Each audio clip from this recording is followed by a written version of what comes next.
em mais uma sessão da Economista do Povo com a Tânia Matinha e hoje eu tenho uma jovem mulher.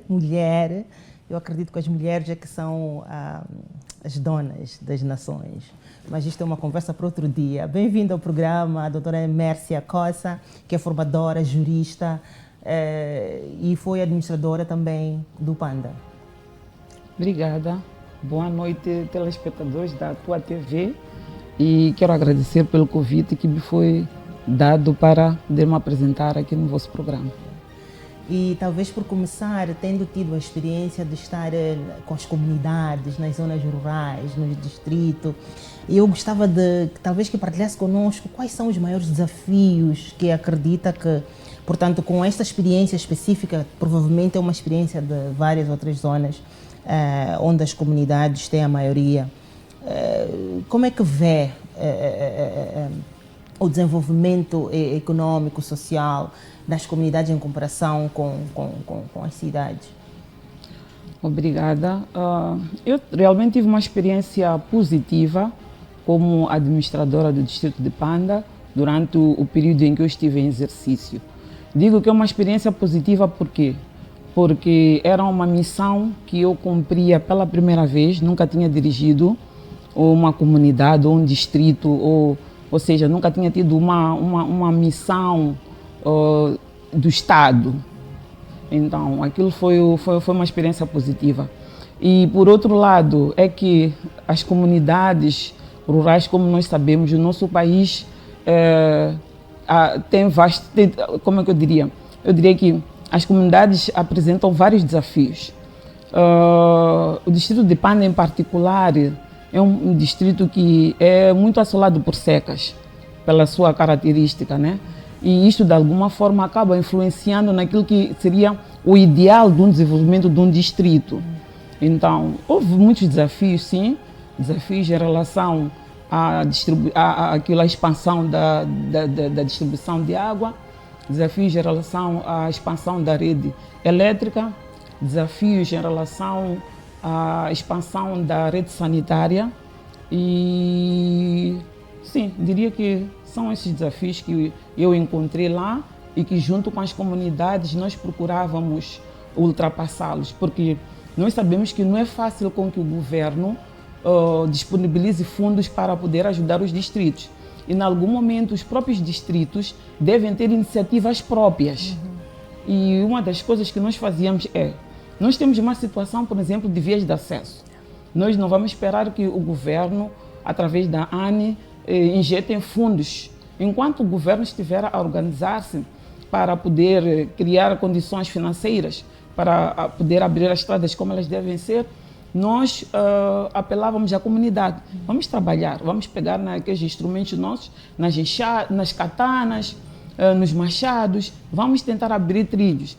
Quando o governo injetar fundos, já terá encontrado pelo menos um trabalho meio andado. E também não vamos ter dificuldades de acessos porque estamos à espera do governo. Então, era uma espécie de uma governação participativa e inclusiva, envolver a própria população para poder resolver os próprios problemas. Posso ir, por exemplo, a situação da água. Nós temos dificuldades de acesso da água, mas nós temos furos em algumas comunidades. Acontecia que em alguns postos administrativos existe lá um furo, mas que aquele furo ou aquele poço não tirava água. Por quê? Porque o próprio poço não havia manutenção do poço, porque os poços precisam de ser feitos a manutenção. Chegávamos lá, reuníamos com a comunidade, apresentávamos essa situação, saía com algumas pessoas da comunidade para aquela zona e íamos verificar o que é preciso fazer. Acredita que numa dessas experiências chegamos lá, vimos que era uma questão de uma pedra que estava lá. Removeu-se aquela pedra, removeu-se aquele lixo que estava lá e a água começou a jorrar aos poucos. Então, nós fizemos uma governação de envolvimento da população, uma governação inclusiva.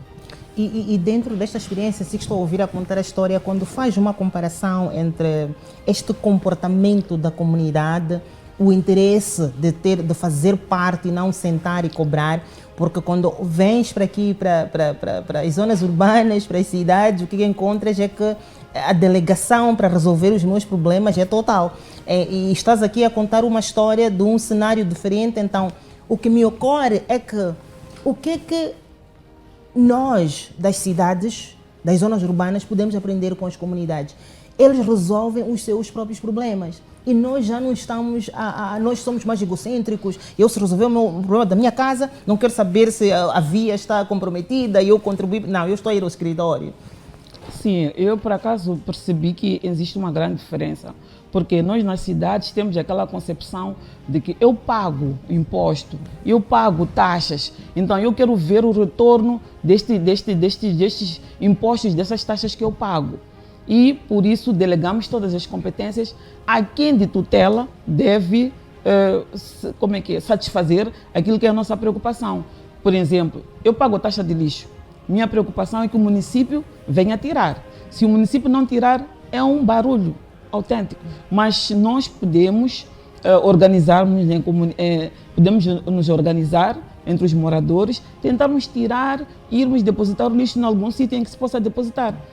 Diferentemente das comunidades. Então, nós estamos dispostos, enquanto o município não os resolve, estamos dispostos a nos comprometer de alguma forma, porque naturalmente a lixeira tem também problemas de saúde, eventualmente. Nós preferimos deixar, estar zangados, ir a fazer o barulho, mas não resolver o problema, que é diferente na comunidade. Sim, exatamente. É o que acontece nas zonas urbanas. E nós vimos há poucos meses o que aconteceu, que o lixo estava abarrotado ao nível da cidade de Maputo. Salvo algumas zonas também periféricas em que houve iniciativas, só para perceber, já na cidade de Maputo, mas as zonas periféricas tiveram iniciativas, foram recolhendo lixo, alguns foram queimando. É claro que nós não podemos, o governo não pode ficar, como é que eu diria, não pode ficar descansado só porque a população toma a iniciativa. O governo tem que saber que tem esta responsabilidade de satisfazer aquilo que são as necessidades dos seus administrados. Mas quando nós vemos que há uma situação em que o governo não está a conseguir, nós também como comunidade, como população, temos que dar o nosso contributo. É o que acontecia no distrito. Então, nós temos muito para aprender com distritos. Sim, eu acho que sim. Modéstia à parte temos. Yeah. E isto estou a enfatizar porque começo a imaginar um conselho de ministros. Vamos lá imaginar que trabalhaste muito perto com o candidato, por exemplo, da Frelimo, que foi ele que te era o nosso chefe, o seu chefe direto. Governador. Então vamos lá imaginar, hipoteticamente, que estás ali no conselho de ministros, ele te convidou como uma assessora para trazer algum contributo e haver necessidade de se reestruturar os modelos econômicos. Será que não seria interessante trazer as ideias das comunidades para ver como é que pode-se desenhar instrumentos econômicos políticos que podem ser feitos com este contexto do uso das pessoas, das comunidades, para participarem na solução econômica? Tendo em conta essa abordagem, é que eu entendo que nós temos que... É preciso pensar-se numa governação inclusiva. Porque nós, se tivermos uma governação inclusiva, isto quer dizer que nós buscamos várias percepções. E não buscamos apenas percepções das zonas urbanas, mas buscamos também percepções das zonas rurais. Então, eu acredito que isto pode nos ajudar, de alguma forma, a mudar aquilo que é a dinâmica da nossa governação. Sim. E como jovem, como mulher, quais são, quando faz uma comparação do jovem do passado, Malta Winnie Mandela, aquelas mulheres que lutavam politicamente no passado, e faz uma comparação com os jovens de agora, qual é a comparação que faz? Acredita que nós estamos a fazer o suficiente em comparação com aqueles que lutaram para a libertação política, em termos neste momento agora para a libertação econômica? Acredita que o papel dos jovens e mulheres, qual é que será na sua percepção? Eu faria uma abordagem tendo em conta o papel do jovem no seu todo. Se quisermos fazer uma análise comparativa entre o passado e o presente, nós no passado tínhamos jovens comprometidos com causas. diferentemente dos jovens atuais. Não que não existam causas, mas estas causas não são a causa de todo. Aí é que está a questão. Termos uma causa que seja a causa de um grupinho e não causas de um todo. O que acontecia no passado, havia uma causa. Se era a libertação do nosso país, por exemplo, foram os jovens todos. Diferentemente das suas percepções em termos daquilo que queriam como país, mas tinham uma causa única, que era a libertação do nosso país. Hoje em dia, tu tens jovens que têm causas individuais. Queres ter um bom emprego, quer ter boas influências. Então, os jovens hoje em dia quer dizer, nós temos grandes desafios em relação ao comprometimento do jovem. Se o jovem pudesse perceber que ele tem um papel premente e como força motriz para poder desenvolver o país, eu acredito que eles não iriam ter esses comportamentos. E por que achas que não percebem? Por que achas que não temos um grupo igual de jovens que percebe que tem a mesma fome patriótica, a mesma fome de mudar o cenário do país, de modo a que os nossos filhos eventualmente possam ter um cenário completamente diferente, onde desigualdades não, quer dizer, são uma coisa do passado, ou se existem não são de tamanha diferença? Eu acho que são referências. A falta de referências? Eu acho que são referências porque se nós tivéssemos referências salutares que nos pudessem despertar este sentido patriótico, se calhar a juventude não estivesse no estágio em que está. Até porque posso estar a cometer algum exagero, porque referências existem, né? Temos algumas referências, mas é que nós temos uma dinâmica da juventude que não é a mesma do passado. Então, hoje temos muitos desafios. Temos as questões da falta do emprego, do acesso à habitação. Então, essas coisas, de alguma forma, acabam pressionando o próprio jovem. E o próprio jovem torna-se imediatista. Ele quer coisas daqui para aqui. E se para eu conseguir esta coisa, eu tenho que me aliar àquele grupo. Então, eu me alio àquele grupo e deixo uma causa. Então, os outros jovens, cada um que cuide de si. Então, eu acho que é esta questão que está a afastar o jovem a causas para o desenvolvimento do próprio país. Então, acredita que o problema fundamental é a fome, é o desemprego, que está a causar com que o jovem ele deixe de ter este sonho coletivo e começa a ter este sonho individualístico, esta forma de gastar e consumir e ter resultados imediatamente. Acredita que é mesmo porque são as consequências da própria pobreza? Eu acho que sim. As consequências da própria pobreza, as vicissitudes que o país também tem, os próprios desafios que o país também tem. Não que naquela época não houvessem desafios, mas o pouco que se conseguia distribuía-se pelos outros. Mas hoje em dia não. Mas por quê? Hoje em dia não. Aquilo que eu consigo é para mim e um grupo restrito. Se for a ver no passado, como é que era, por exemplo, a nossa educação. Nós tínhamos aquilo, não seria a cesta básica, mas tínhamos o leite, a maçã, as jarofadas, o queijo. Hoje, se isso acontece na educação, é nas zonas rurais, no distrito, e ainda existe essa realidade. Inclusive prepara-se refeições que é para ser um estímulo para as crianças. Que é em preparação às escolas? Sim, nas escolas existe um núcleo que prepara estas refeições, tendo em conta que também existem parceiros da sociedade civil que apoiam as escolas. Mas aqui na cidade, se isso acontecer, há de ser para um grupo restrito, há de desaparecer. Então, há muito individualismo. Há muito individualismo. Não pensamos no todo. Pensamos em nós e nos nossos e o resto que se vir. Sim. Yeah. É engraçado que isto está a acontecer, mas é o mesmo partido que está no poder atualmente que tinha esta visão de participação, de partilha. Portanto, é uma coisa que já não estamos a ver como era no passado, porque eu acredito que Eu me lembro, era o Samora Machel que estava ali nas escolas, ele levava a educação como se fosse mesmo o núcleo Era a base principal para da o governação. povo, sim, tomar o poder. Yeah, yeah. A educação tinha um papel primordial para ele. E não que hoje não tenha um papel primordial, mas hoje nós temos muitos desafios, temos também as influências externas, os doadores de alguma forma também acabam influenciando naquilo que são as nossas políticas educacionais. Então, Mas porque nós também somos influenciáveis. exatamente, Mudamos, depois o nosso não nível ficamos de pobreza, firmes. e depois também a exploração, ou, como é que eu diria, não seria equitativa, mas nós devíamos ter uma melhor exploração dos nossos recursos. Nós somos um país muito rico. Não faz sentido que nós tenhamos crianças, por exemplo, que sentem nos troncos, tendo em conta a diversidade faunística que nós temos.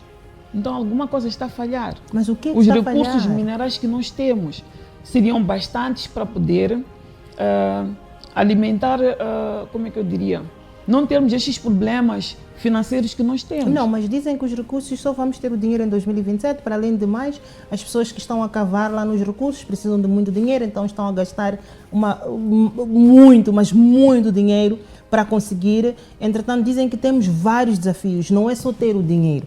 Tem pessoas que estão a gastar os seus dinheiros, que também precisam de retornos. Então, quando colocarem isso na mesa, qual é que vai ser? Como é que... Sinceramente, eu não sei se isso não sei se é realmente aquilo que é a realidade, né, dos factos, tendo em conta que nós vemos que, por exemplo, há leilões dos nossos rubis. Então, nós estamos a vender os nossos recursos. Então, como é que só vamos ter benefícios em 2027? Se nós já estamos a vender. Ano passado, se não salvo equívoco, houve venda de um rubi de Cabo Delgado, de Montepuez, a valores exorbitantes. Então, aquele valor não pode ajudar o país.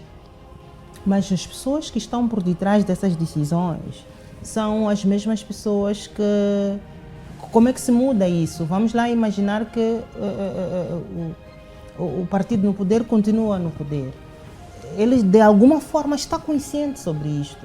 Sim, então, estão conscientes e eu acredito que a cada mandato ou a cada eleição existem dinâmicas, existem aqueles aspectos que vamos dando continuidade e existem aqueles aspectos que nós percebemos que precisam de alguma mudança.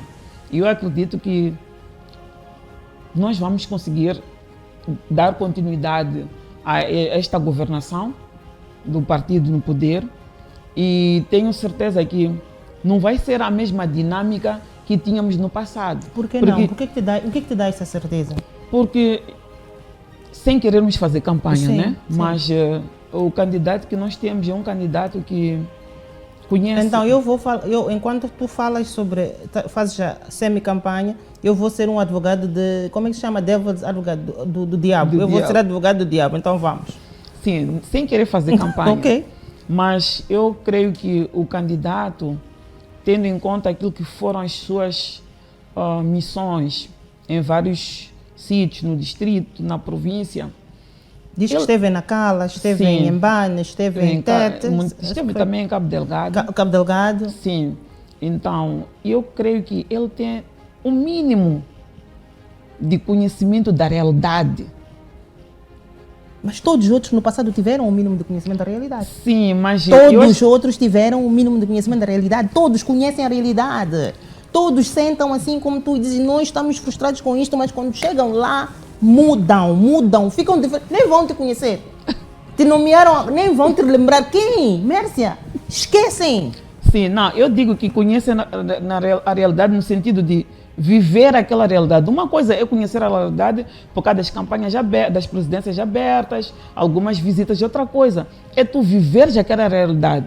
Como administrador, ele Todos viveu. Viveram aquela... O presidente Gabuza esteve na militância viveu aquela realidade. O presidente Nilson vem de Cabo Delgado, onde tinha problemas de água, sérias de água. Então conhece a realidade de pobreza. O presidente Chissano esteve também naquela trilha com Samora Machel. Conhecem a realidade.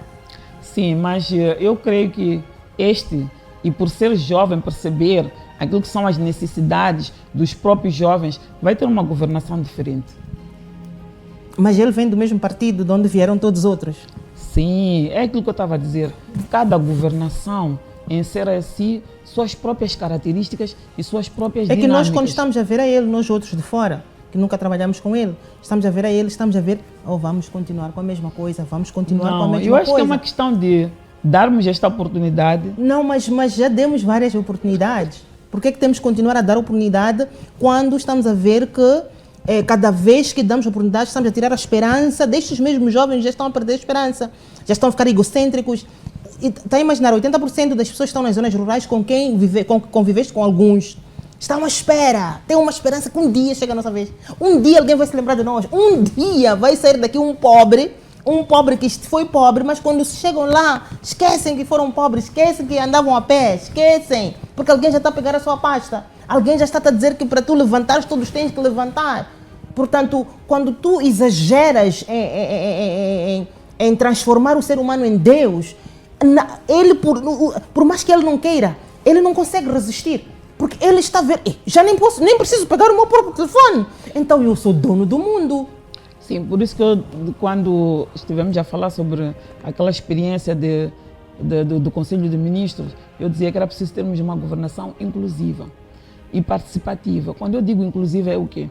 É tu não se centrares apenas do partido em que tu vens. Okay. Está a perceber? Nós estamos a ver outros candidatos que têm as suas visões. Então, é preciso pegar estas visões, porque aqui não é questão do partido. Mas acreditas que existe a possibilidade de convidar o Venâncio, dizer que vem lá fazer parte deste governo, convidar o MDM, convidar a Renan, vamos lá fazer parte da governação? E eu acho que existe esta possibilidade porque já houve algumas indicações, por exemplo, a nomeação de alguns da oposição para alguns cargos, como embaixadores, alguns que estiveram na defesa. Então eu acredito que existe uma questão de nós, como população, nós que somos o povo e do qual a soberania reside em nós, darmos fazemos essa chamada de atenção, que é preciso termos uma governação inclusiva e não uma governação que é para responder aos interesses dos partidos. Não sei se me faço perceber. Sim. Então, é isto que nós temos que começar a traçar. Eu acredito que o candidato está preocupado com esta situação, de tal forma que ele até faz referência que é preciso começarmos a valorizar as competências. Porque uma das coisas que se levanta é, muitas vezes nomeiam-se pessoas que nós não sabemos de onde é que elas vêm. Até podemos não saber de onde é que vem. Qual é a competência desta pessoa? E depois vamos ver que ao longo da governação é um incompetente. Mas quando... Então, nós temos que buscar... Vai ser isso possível que quando ele entrar no poder, ele é obrigado a agradecer a Mércia, é obrigado a agradecer o João, é obrigado porque é a tendência do que acontece. Nós temos que romper com este paradigma. E acreditas que... Eu acredito que sim, é possível. Nós temos que romper com este paradigma. Sabe, o nosso país não é do único partido. O nosso país é de nós todos. Não sei se me faço perceber. Então, o interesse que tem que prevalecer é o interesse da nação e não de um grupinho. E é isto que o candidato tem que ter em sua mente, que quando ele for eleito, ele tem que pensar no Moçambique. Se for eleito. Quando ele for eleito, se ele for eleito. Se ele for eleito. Sim, se ele for eleito. Nós precisamos de sinais. Nós precisamos de sinais. Para ele ser eleito, nós precisamos de sinais claros que vale a pena nós elegermos a ele. Nós precisamos de sinais que desta vez será diferente. Nós precisamos de sinais. Então, talvez seja este o problema, da certeza que vou ser eleito, então não preciso fazer muita coisa. Eu só preciso agradar as pessoas. Agora, durante a campanha, nós começamos a ver as pessoas. Agora ele consegue brincar com as pessoas na rua, com as pessoas que, desprivilegiadas. Aquilo está bonito, porque alguém está a financiar. O que as pessoas não sabem é que eles estão a ser, quer dizer, é um trabalho que não está a fazer de borla, entretanto, mas... não mantém isto depois das eleições. Vocês não mantêm. Quando isto acaba... Mas nós cobramos depois. Nós, como população, cobramos. Muitas das vezes o que acontece é que nós depois nos acomodamos. São mais 5 anos. Eu acho que nós agora, como população, a juventude principalmente, que é a força motriz, ela tem que ter o papel de fiscalizar tem que ter o papel Mas fiscalizador. Nós não podemos só esperar que as coisas fiquem mais para depois fazermos marchas e não sei o que, mas nós temos que começar a ser fiscalizadores. Ok, vamos entrar nesta coisa da fiscalização, vamos a um rápido intervalo, voltamos já.